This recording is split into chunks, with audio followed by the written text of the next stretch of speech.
ജന്മാദ്യസ്യേതോന്യാദിതരതച്ചാർത്തേഷു വിജ്ഞസ്വരാട്ടേനെ ബ്രഹ്മകൃതായ ആദികവേ മുഹ്യന്തി യത്സൂര്യത്തേജോ വാരിമൃതാം യഥാ വിനിമയോ യത്ര തിസർഗോമുഷാദാംനാശേന സദാ നിരസ്തകുഹകം സത്യം പരം ധീമഹി. നമസ്കാരം. സനാതന ധർമ്മസംഹിതകളിലെ വിജ്ഞാന ശകലങ്ങൾ പങ്കുവയ്ക്കാനായുള്ള നാദശ്രീ ചാനലിലേക്ക് എല്ലാവർക്കും സ്വാഗതം.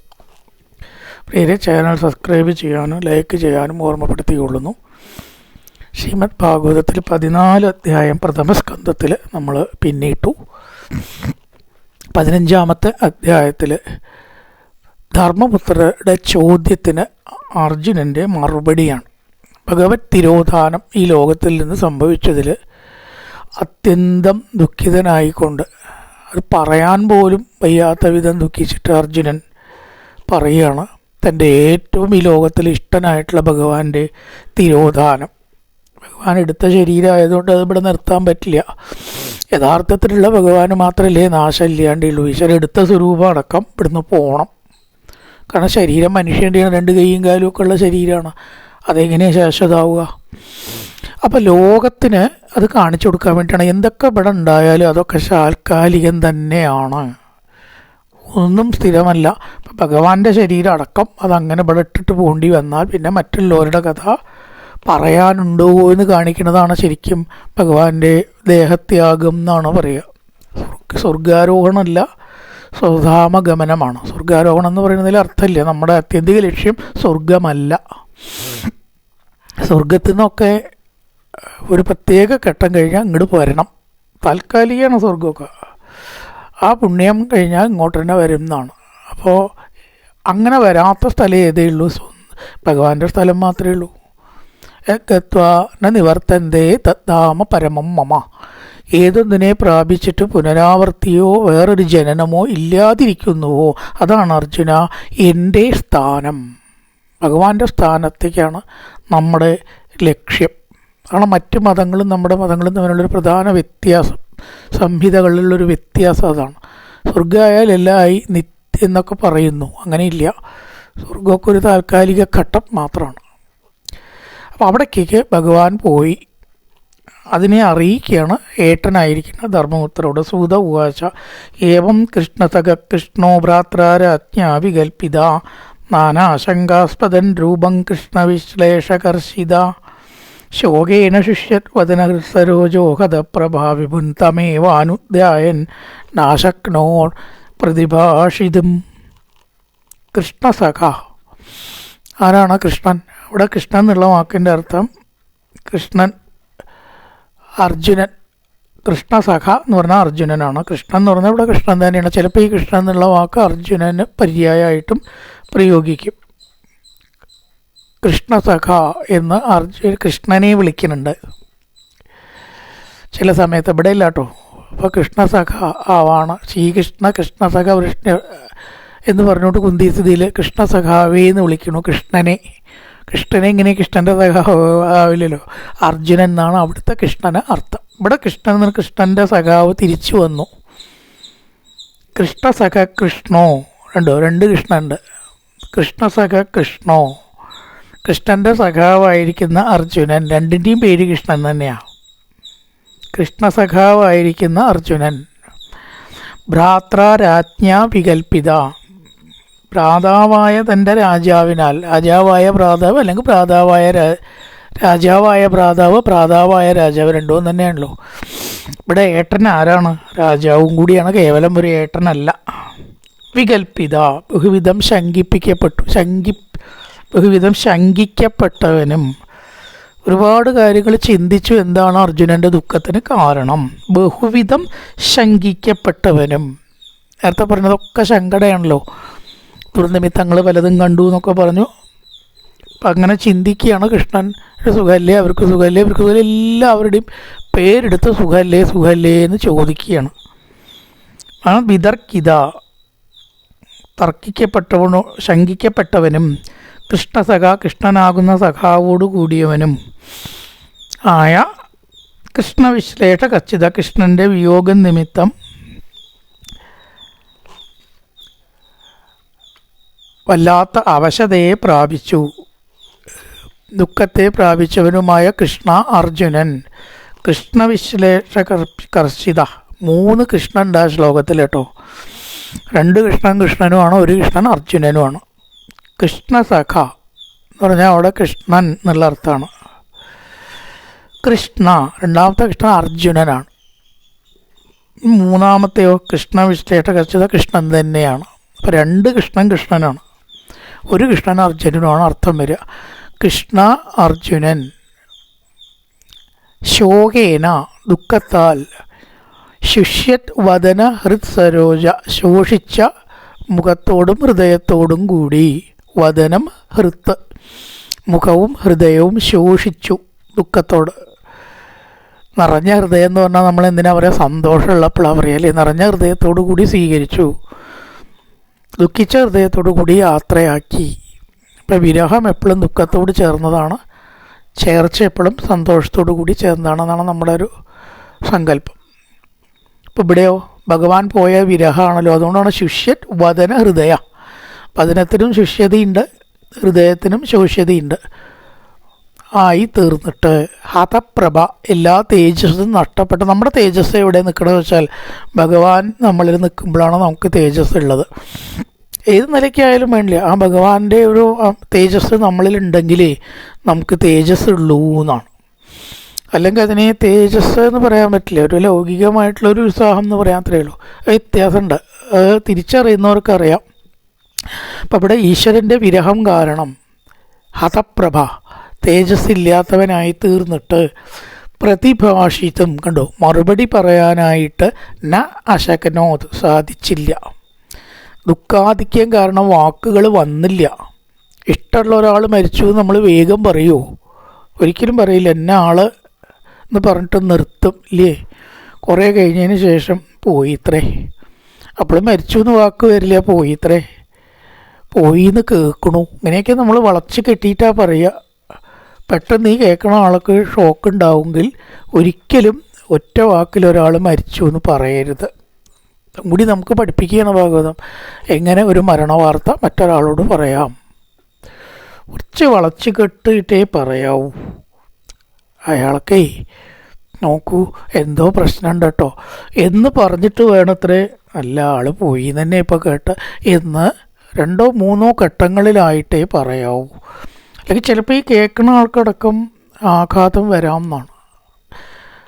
ഏവം കൃഷ്ണസഖ കൃഷ്ണോ, കൃഷ്ണൻ്റെ സഖാവായിട്ടുള്ള അർജുനൻ ഭ്രാത്രാരാജ്ഞ വികൽപ്പിത, ഭർത്താവ് ആ ഏട്ടനായിരിക്കുന്ന രാജാവിനാൽ ചോദിക്കപ്പെട്ട് നാനാശങ്കാസ്പദൻ രൂപം, പലവിധ ശങ്കാസ്പദം, ശങ്കയ്ക്ക് ആസ്പദമായിട്ടുള്ള സംഗതികളെയും കണ്ടിട്ട് കൃഷ്ണവിശ്ലേഷകർഷിത, കൃഷ്ണദുഃഖത്താൽ വിരഹിതനായിക്കൊണ്ട് എന്തുണ്ടായി, ശോകേന ശുഷ്യൻ വദന ഹൃത് സരോജോ, സരോജം താമര, 2 എണ്ണത്തിന് താമര ഇവിടെ ചേർത്ത്, ഒന്ന് മുഖത്തിനും ഒന്ന് ഹൃദയത്തിനും.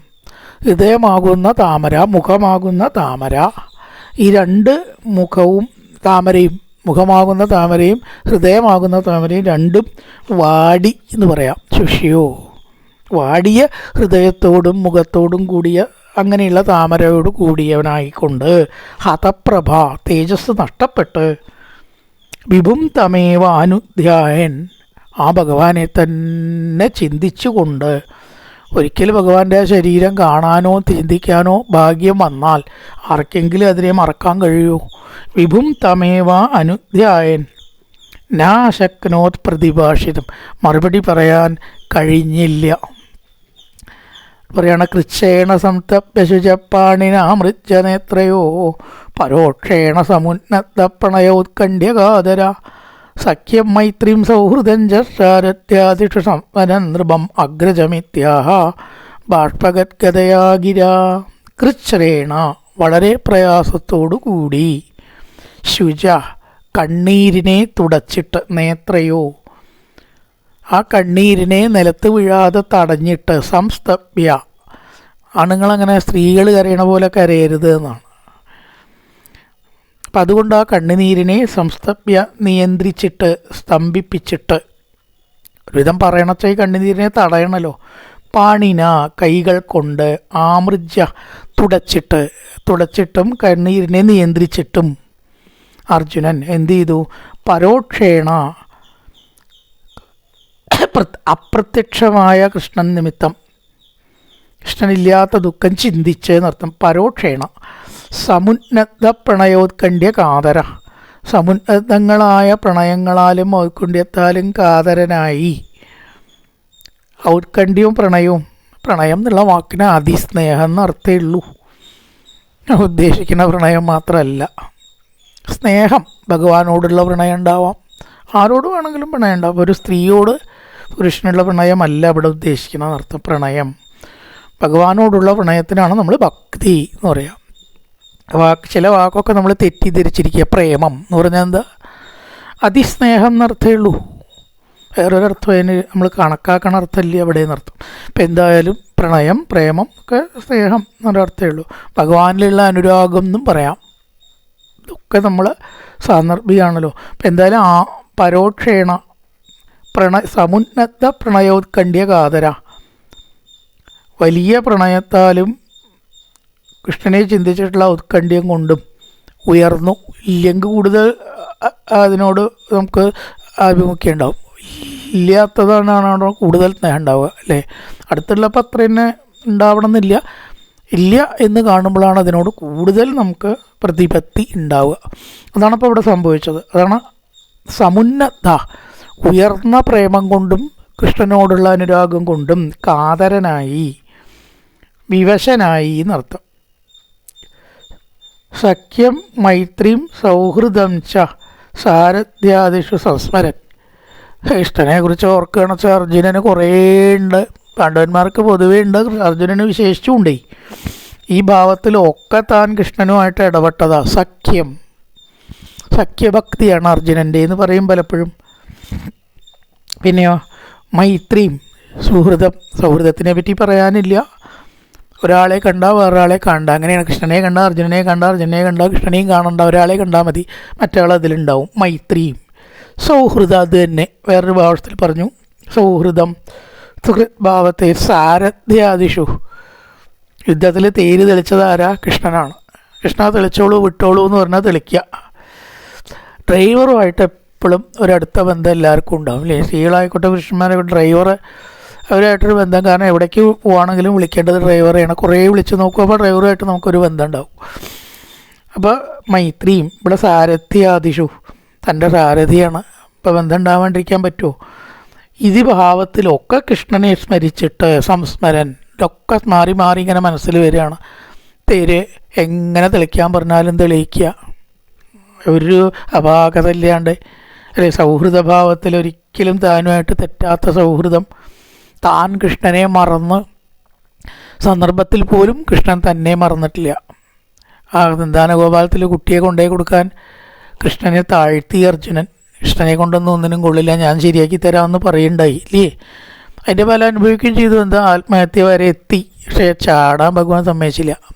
കൃഷ്ണ തന്നെ എത്ര ഘട്ടത്തിൽ ഞാൻ സഹായിച്ചിട്ടുണ്ട്, ഒക്കെ മറന്നിട്ട് ഇപ്പം നിനക്കിതിനെ എങ്ങനെ തോന്നി? നാളെ ഈ ലോകം പറയില്ലേ കൃഷ്ണൻ്റെ കൂടെ നടന്നിട്ട് അർജുനൻ ആത്മഹത്യ ചെയ്യണ ഗതി? അതിൻ്റെ പോരായ്മ ആർക്കാം? നിനക്കല്ല, എനിക്കാ. അപ്പം അപ്പോൾ പോലും വിടാത്ത സൗഹൃദം ഭഗവാനുണ്ടായി. എങ്ങനെ മറക്കാൻ കഴിയും? എന്നിട്ട് ചീത്ത പറഞ്ഞൊന്നുമില്ല. ആ കുട്ടിയെ കൊണ്ടേ കൊടുക്കുക ചെയ്ത്. ഒരു കുട്ടിക്ക് പകരം 10 കുട്ടികളെ കൊണ്ടേ കൊടുത്തു. അതാണ് ഭഗവാനെ ഇവിടെ നമ്മൾ ക്ഷമിച്ചാൽ, ലേശമൊന്ന് ക്ഷമിച്ചാൽ പിന്നെ വരുന്ന ഫലം വളരെ അധികമായിരിക്കും. സാരഥ്യാദിഷു സംസ്മരൻ, നന്നായി സ്മരിക്കുന്നവനായിട്ട്. ബാഷ്പഗദ്ഗതയാ, 2 കണ്ണും കൊണ്ടും വെള്ളം വന്ന്, ഗദ്ഗത എന്ന് പറഞ്ഞാൽ ശബ്ദം ശരിക്കും പുറത്തേക്ക് വരാതിരിക്കുക. ഭക്തിയുടെ ഒരു ലക്ഷണമാണ്. ബാഷ്പഗദ്ഗതയാ, ബാഷ്പ നിമിത്തം കണ്ണുനീര് തടഞ്ഞിട്ട് ശബ്ദം പുറത്തേക്ക് വരാതെ, ഗിര വാക്കുകളെ കൊണ്ട്. അഗ്രജം നൃപം, ഏട്ടനായ രാജാവിനോട്. നൃപം രാജാവാണ്, ഏട്ടൻ അഗ്രജൻ. അഗ്രജൻ നൃപം ഇതി ആഹ, ഇപ്രകാരം പറഞ്ഞു. താഴെ പറയണതാണ് പറയാൻ പോണത്. കൃച്ഛ്രേണ സംസ്തപ്യ ശുചപ്പാണിനാമൃജ നേത്രയോ, കണ്ണുകൊണ്ട് കൈ കൊണ്ട് കണ്ണ് തുടച്ച്. പരോക്ഷേണ സമുന്നത പ്രണയോത്കണ്ഠ്യ കാതല, ഉയർന്ന പ്രേമം ഔത്കണ്ഠ്യം മുതലായിട്ടുള്ള രീതിയിൽ എങ്ങനെയൊക്കെയാണ് കൃഷ്ണനെ ഓർക്കുക? സഖ്യം മൈത്രിയും സൗഹൃദഞ്ച സാരഥ്യാദിഷു. ആദിയാണ് കേട്ടോ, 4 ഇവിടെ പറഞ്ഞുള്ളൂ എന്നുള്ളതുകൊണ്ട് അതേ ഉള്ളൂ എന്നർത്ഥമില്ല, ആദിയുണ്ട്. പ്രധാനപ്പെട്ട 4 പറഞ്ഞു. സഖ്യം മൈത്രി സൗഹൃദം, തൻ്റെ തേര് തെളിച്ച ആള് എന്ന നിലയ്ക്ക് സംസ്മരൻ, സ്മരിച്ചിട്ട്, നൃപം അഗ്രജമിത്യാഹ, ഏട്ടനും ഭ്രാതാവുമായ പരമോത്തരോട് ഇപ്രകാരം പറഞ്ഞു. അർജുന ഉവാച, അർജുനൻ്റെ വാക്കുകളാണ്. വഞ്ചിതോഹം മഹാരാജ ഹരിണാ ബന്ധുരൂപിണ ഏനമേപകൃതം തേജോ ദേവവിസ്മാപനം മഹത്. ഹേ മഹാരാജാവേ, തന്നെ വിളിക്കുകയാണ്, ഏട്ടൻ്റെ സ്ഥാനം കൊടുത്തളയാം. ബന്ധുരൂപിണ ഹരിണ, ബന്ധുരൂപത്തിൽ ആ ഭഗവാനെ എനിക്ക് കുറച്ച് കാലം കിട്ടി. ഞാൻ വിചാരിച്ചു ഇതൊക്കെ സ്ഥിരമാവുമെന്ന്. എല്ലാവരും അങ്ങനെയാണല്ലോ വിചാരിക്കുക. ആരപ്പം ഇവിടെ സ്ഥിരമല്ല എന്ന് വിചാരിക്കണവർ ഒക്കെ നമ്മളിവിടെ സ്ഥിരം. ഹരിണ, ആ ഹരിവിനാൽ ഞാൻ വഞ്ചിക്കപ്പെട്ടവനായി. ആദ്യം വിചാരിച്ച പോലെയല്ല പിന്നെ ഉണ്ടായത്. ഏന ദേവവിസ്മാപനം, ഏതൊരാളുടെ വിസ്മയിപ്പിക്കുന്ന പ്രവൃത്തികൾ അല്ലെങ്കിൽ പ്രവൃത്തി, മഹത്വം ആയിരിക്കുന്ന എൻ്റെ തേജസ് എല്ലാം നഷ്ടപ്പെട്ടു. അപ്പോഴാണ് അർജുനന് മനസ്സിലായത്, എനിക്കിവിടെ എന്തെല്ലാം ഉണ്ടോ അതൊക്കെ കൃഷ്ണനിൽ നിന്ന് ലഭിച്ചതായിരുന്നു. ഇല്ലാണ്ടായപ്പോഴാണ് മനസ്സിലായത്. ഉള്ളപ്പൊക്കെ തൻ്റെയാണ് ശക്തി എന്നുള്ള തോന്നലുണ്ടാവും ഇല്ലേ?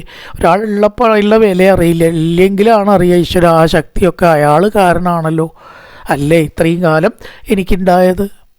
കണ്ണുള്ളപ്പോൾ കണ്ണിൻ്റെ വില അറിയോ എന്ന പോലെ ഭഗവാന്റെ ആ തിരോധാനത്തിൽ തനിക്ക് ബോധ്യായി ഇതുവരെ അർജുനനാക്കിയത് മുഴുവൻ കൃഷ്ണനായിരുന്നു. ഏട്ടാ, എല്ലാവരെയും അതിശയിപ്പിച്ചുകൊണ്ട് ആ ഭഗവാൻ തൻ്റെ മനോഹരമായ സ്വരൂപം ഒരിക്കലും ഇനി കാണാത്ത വിധം ഇവിടുന്ന് മറച്ചു. വഞ്ചിതോഹം മഹാരാജാഹരിണാ ബന്ധുരൂപിണ ഏനമേ അപഹൃതം തേജോ ദേവവിസ്മാപനം മഹൽ. ദേവന്മാർക്കു കൂടി അത്ഭുതം ജനിപ്പിച്ചുകൊണ്ട് ഭഗവാൻ തൻ്റെ ശരീരത്തെ ഇവിടുന്ന് ഉപസംഹരിക്കപ്പെട്ടു. ദേവന്മാർ വിചാരിച്ചിട്ടില്ല ഈ കൃഷ്ണൻ ഇവിടെ ശാശ്വതാവും തന്നെ അവർ വിചാരിച്ചത്. ഭഗവാനൊക്കെ ഇവിടുന്ന് ഒരാൾ പോണ പോലെ പോവോ? ഒക്കെ നമുക്കല്ലേ പോക്കൊക്കെ ഉള്ളൂ, ജനനവും മരണമൊക്കെ എന്ന് വിചാരിച്ചിരുന്നിരുന്നു അത്രേ പലരും. ബ്രഹ്മാദി ദേവന്മാർക്കും കൂടി ഈ കൃഷ്ണൻ്റെ തിരോധാനം ഒരത്ഭുതമായിരുന്നു എന്നാണ് പറഞ്ഞത്. അതാണ് സ്വർഗാരോഹണ സമയത്ത് എല്ലാവരും ആകാശത്ത് വന്നു എങ്ങനെയാണ് ഭഗവാൻ ശരീരം ഉപേക്ഷിക്കുക അതറിയാൻ വേണ്ടിയിട്ട് എന്നാണ്. ഒരത്ഭുത കാര്യമാണത്. ഭഗവാനെ കൊണ്ട് അതിന് കഴിയുമോ? ഭഗവാന്റെ ശരീരത്തിന് ഇവിടുന്ന് നാശം ഉണ്ടോ എന്ന് എല്ലാവർക്കും അത്ഭുതം തോന്നി. ഇവരാണ് യസ്യ ക്ഷണവിയോഗേന ലോകോ ഹ്യപ്രിയദർശന ഉക്തേന രഹിതോ കേഷ മൃതക പ്രോച്യതേ യഥാ. ഒരു ഭഗവാൻ, ആ ഭഗവാന്റെ ചെറുതായിരിക്കുന്ന വിരഹം പോലും എനിക്ക് അസഹ്യമായിരുന്നു. അങ്ങനെയാണല്ലോ ഏറ്റവും ഇഷ്ടമുള്ള ഒരാളുടെ വിരഹം നമുക്ക് താങ്ങാൻ പറ്റുമോ? ക്ഷണവിയോഗേന, ക്ഷണം എന്ന് പറഞ്ഞാൽ ഒന്ന് കണ്ണടച്ച് തുറക്കണ സമയമാണ് ശരിക്ക് പറയാച്ച. ആ ക്ഷണം എന്ന് പറഞ്ഞ ശബ്ദത്തിൻ്റെ അർത്ഥം അങ്ങനെയാണ്, കണ്ണടച്ച് തുറക്കുക. ഒരു നിമേഷം എന്നൊക്കെ പറയാം. അത്രയും ചെറിയ സമയമാണെന്നർത്ഥം. ഗോപികാഗീതത്തിൽ ഗോപികൾ പറയേണ്ട കൃഷ്ണനെ ഒരു നിമിഷം പിരിയുന്നത് ഒരു യുഗം പോലെ ഞങ്ങൾക്ക് തോന്നി. കൃഷ്ണനുള്ള കാലോ ഒരു നിമിഷം പോലെ പോവുകയും ചെയ്തു. അങ്ങനെയാണല്ലോ അത് വരിക. ഒറ്റ നിമിഷം പോലെ യുഗങ്ങൾ പോവുക. കൃഷ്ണനില്ലെങ്കിലോ നിമിഷങ്ങൾ യുഗങ്ങളായിട്ട് മാറുക.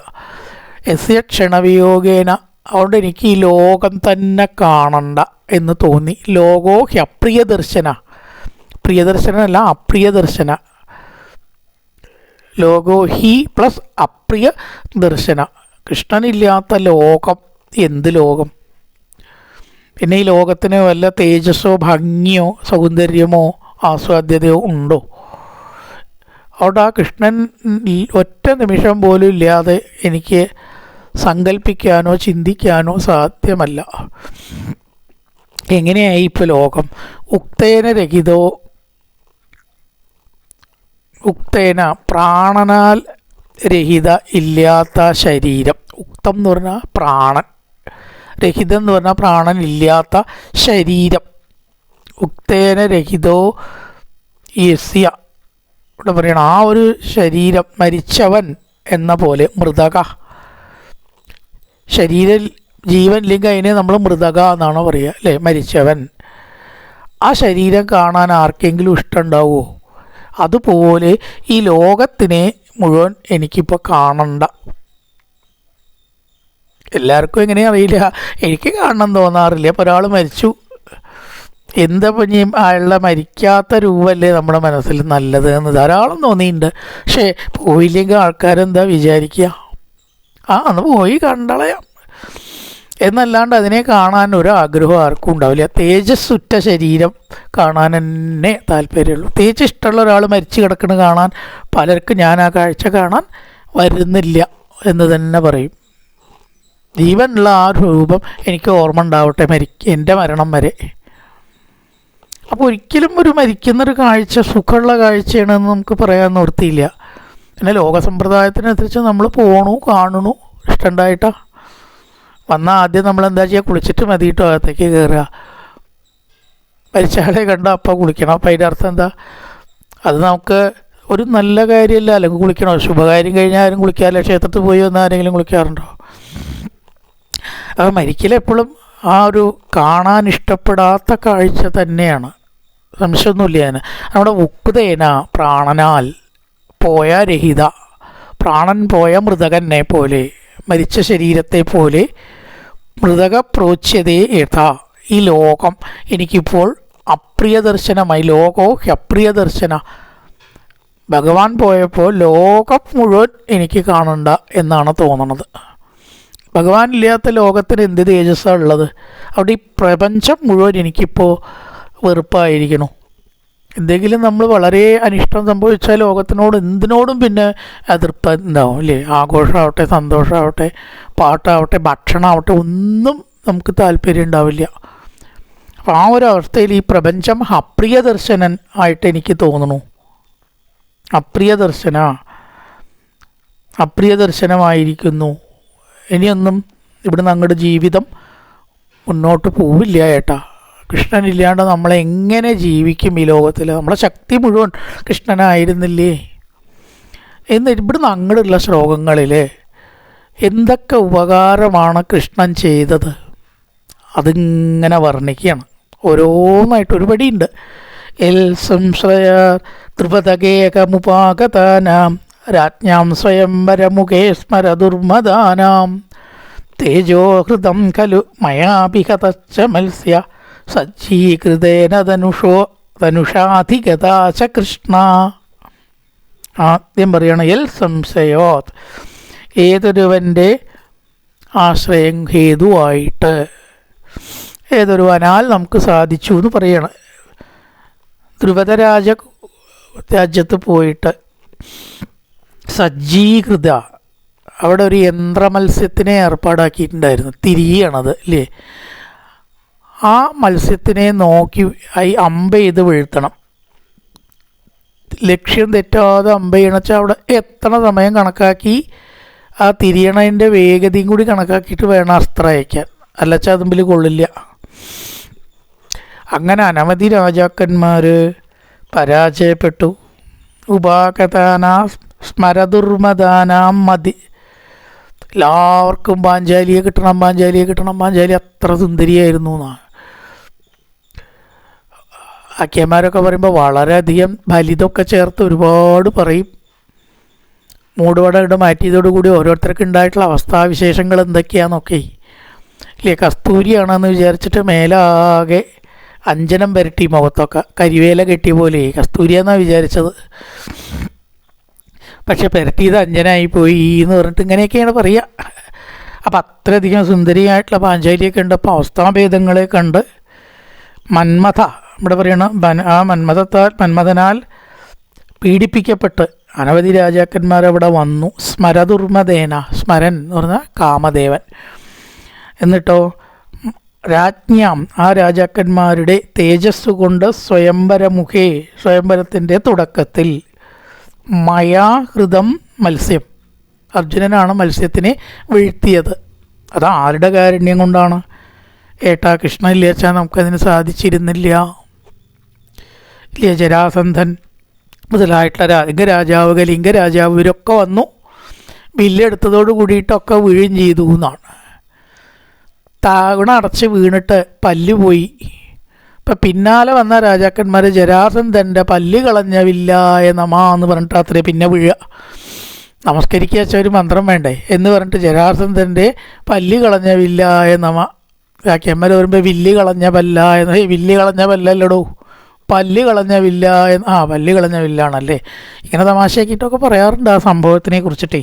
ഇപ്പം ഏതായാലും അനവധി ആൾക്കാർ പരാജയപ്പെട്ടതായിട്ടുള്ള ആ സന്ദർഭത്തിൽ മയാ മത്സ്യം ഹൃദ, ആ മത്സ്യം എന്നാൽ വീഴ്ത്തപ്പെട്ടുവല്ലോ. ഏട്ടനും കണ്ടതാണ്. പക്ഷേ ആരുടെ ശക്തിയായിരുന്നു?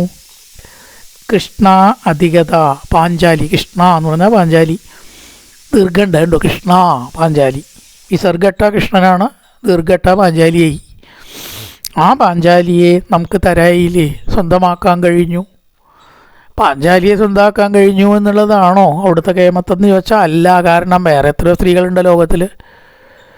ഈ രാജാക്കന്മാർക്ക് മുഴുവനെ കഴിയാത്ത കാര്യം അല്ലേ, അതേ നമുക്ക് സാധിച്ചില്ലേ.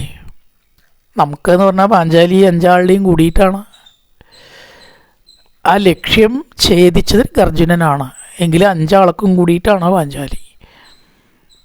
അതുകൊണ്ട് ഏട്ടാ ആ ഒരു സംഗതി നമുക്ക് സാധിച്ച് എല്ലാ രാജാക്കന്മാരുടെ ഇടയിലും കീർത്തി സ്ഥാപിക്കാൻ നമുക്ക് സാധിച്ചു. ആ കൃഷ്ണൻ കാരണം. ആര് കൂട്ടിയാലും പറ്റാത്ത കാര്യം എനിക്ക് സാധിച്ചില്ലേ. എൽ സംശയ ദ്രുപദഗേകമുപാഗതാനാം, ദ്രുപദഗൃഹത്തിൽ എത്തിച്ചേർന്നതായിരിക്കുന്ന രാജ്ഞാം രാജാക്കന്മാർ സ്വയംവരമുഖേ സ്മരദുർമദാനാം തേജോഹൃതം. സ്വയംവരത്തിൻ്റെ പ്രാരംഭത്തിൽ കാമദേവനാൽ പീഡിപ്പിക്കപ്പെട്ട് പാഞ്ചാലി എനിക്ക് കിട്ടണം എന്നും പറഞ്ഞ് വന്നവരെല്ലാം വിഡ്ഢികളായി. ഒറ്റ ആൾക്ക് വില്ലെടുത്ത് കുലയ്ക്കാൻ സാധിച്ചില്ല. അവരുടെ തേജസ്സൊക്കെ അപഹരിക്കപ്പെട്ടിരിക്കേ തേജോകൃതം കലു. അങ്ങനെ ഇരിക്കെ എനിക്ക് കഴിഞ്ഞു. മയാപിഹതച്ച മത്സ്യ, എനിക്ക് ആ മത്സ്യത്തിനെ വീഴ്ത്താൻ കഴിഞ്ഞല്ലോ ഏട്ടാ. ആരുടെ കാരുണ്യാണ്, ആരുടെ ശക്തിയാണ്, ആരുടെ അനുഗ്രഹമാണ്? ആ കൃഷ്ണൻ്റെ ഒരൊറ്റ അനുഗ്രഹമാണ് എന്നിതാ ഇപ്പോൾ ഞാൻ അറിയണു. സജ്ജീകൃതേന ധനുഷാധികത ച കൃഷ്ണ. സജ്ജീകൃതം വില്ല് കൂട്ടിക്കെട്ടുക, ഞാണ് കൂട്ടിക്കെട്ടുന്നതാണ് സജ്ജീകൃതം എന്ന് പറയുക. ആ വില്ലെടുത്തിട്ട് കൂട്ടിക്കെട്ടി അനായാസേന മത്സ്യത്തിനെ വീഴ്ത്തി ഈ രാജാക്കന്മാരുടെ ഒക്കെ ഇടയിൽ എനിക്ക് കീർത്തി, അല്ലെങ്കിൽ നമുക്ക് കീർത്തി നേടാനായിട്ട് സാധിച്ചില്ലേ. ഇപ്പോൾ ആ വില്ലൊന്ന് എടുത്ത് പൊന്തിക്കാൻ പോലും എനിക്ക് വയ്യല്ലോ ഏട്ടാ. എന്നിട്ട് വേണ്ടേ അതിൽ പ്രയോഗം. അപ്പോൾ ആ വ്യത്യാസമാണ് അതിൽ ഏതൊരു ശ്ലോകത്തിലാണ് പറയണത്. ആ വില്ല് എടുത്ത് പൊന്തിക്കുന്നതിന് പോലും എനിക്ക് കഴിയുന്നില്ല. അപ്പം എങ്ങനെയാണ് എടുത്തിട്ട് കൂട്ടിക്കെട്ടി, ഞാൻ കൂട്ടിക്കെട്ടി പ്രയോഗിച്ചത്? കൃഷ്ണൻ്റെ കാരുണ്യം. സന്താനഗോപാലത്തിൽ പറയേണ്ട എൽക്കിഞ്ചിൽ പൗരുഷം പുംസാം മേനേ കൃഷ്ണാനുകമ്പിതം. ഏതൊക്കെ ശക്തി ഇവിടെ ആർക്കൊക്കെ ഉണ്ടോ? പാട്ടുപാടാനുള്ള ശക്തിയോ, സംസാരിക്കാനുള്ള ശക്തിയോ, പ്രസംഗിക്കാനുള്ള ശക്തിയോ, ഭഗവാന്റെ കഥയടക്കം പറയാനുള്ള ശക്തി ആരാ തരുന്നത്? ആ കൃഷ്ണൻ തന്നെയാണ്. മേനേ കൃഷ്ണാനുകമ്പിതം. ഭഗവത് കാരുണ്യം ഇല്ലെങ്കിൽ ഇതിനൊക്കെ പറ്റുമോ? ഒരു സംഗതിയും പറ്റില്ല. എല്ലാം കൃഷ്ണനാണ് എന്നെനിക്ക് മനസ്സിലാക്കി. കൃഷ്ണൻ സന്താനഗോപാലത്തിൽ കൂടെ 10 കുട്ടികളെ കൃഷ്ണൻ വിചാരിച്ചപ്പോൾ കിട്ടി. താൻ വിചാരിച്ചപ്പോൾ ഒരൊറ്റ കുട്ടിയെ രക്ഷിക്കാൻ പറ്റിയോ? അപ്പോൾ കൃഷ്ണനല്ലേ എല്ലാ ശക്തിയും എല്ലാവർക്കും നൽകുന്നത്. ഏട്ടാ ആ കൃഷ്ണനെ നമുക്ക് ഈ ജന്മത്തിൽ മറക്കാനായിട്ട് സാധിക്കുമോ? ആ കൃഷ്ണനില്ലാണ്ട് നമ്മുടെ ഇനിയുള്ള ജീവിതം മുന്നോട്ട് പോകും എന്ന് എനിക്ക് തോന്നുന്നില്ല. ഒരു ജീവൻ ഉപേക്ഷിക്കുകയാണ് കൗരവന്മാർ ചെയ്ത പോലെ. ഇനി അവിടെ നിന്ന് അങ്ങോട്ട് ഒരുപാട് ശ്ലോകത്തിൽ ഭഗവാൻ ചെയ്ത ഉപകാരത്തെ സ്മരിക്കുകയാണ്. കായേന വാചാ മനസേന്ദ്രിയർവാ ബുദ്ധ്യാത്മനാ വാ പ്രകൃതേ സ്വഭാവാത് കരോതി യദ്യത് സകലം പരസ്മൈ നാരായണായേതി സമർപ്പയാമി. ഓം പൂർണ്ണമദ പൂർണ്ണമിദം പൂർണ്ണാൽ പൂർണ്ണമുദച്യതേ പൂർണ്ണസ്യ പൂർണ്ണമാദായ പൂർണ്ണമേവാവശിഷ്യതേ. ഓം ശാന്തി ശാന്തി ശാന്തി. ഹരി ഓം. ശ്രീ ഗുരുഭ്യോ നമഃ. ഹരി ഓം.